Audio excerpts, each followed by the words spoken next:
Steve, there's maybe a common perception that in order to drive better data management processes to increase efficiencies, it might be a very complex and highly complicated process. But in your experience, are there some little things that make the biggest differences? Well, it certainly can be a major undertaking. I mean, we've worked with a number of clients that have had multi-year MDM programs to transform data management across the enterprise. But then we also have some good examples of very quick wins, very good successes, based more around on just simply getting people to agree to call something the same thing. So a good example, we had a client who ran events, so a global event management business, and the board wanted a simple report. They wanted to know, out of all the events they run globally, which ones were the most profitable, had the most repeat business, and had the highest ratings. Now, not an unreasonable request. Obviously, if I was in the events management business, I'd want to know that, and I'd want to do more of the things that were at the top of that particular league table. Unfortunately, there was a problem, and the problem was that profitability was measured by finance, retention was measured by sales and marketing, and ratings was measured by operations. And each function had a different definition of what an event was.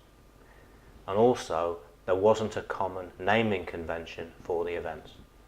So producing that report was practically impossible, simply because you couldn't work out what a single event was across the whole business. So you couldn't put those three measures together.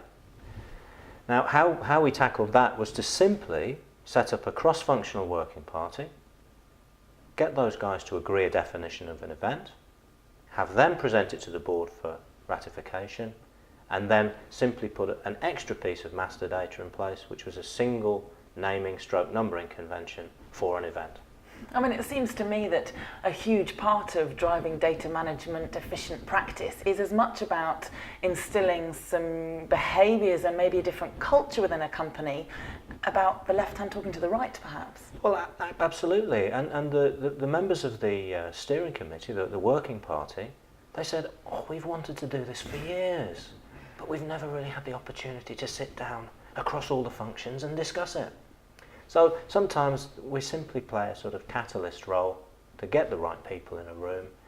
Everybody kind of knows the problem's there anyway, but just to give them the space to focus in on that problem and help them solve it. So that was a super example. That took a number of weeks, and from that point they were able to produce the report, and everybody felt they were in more control of the business.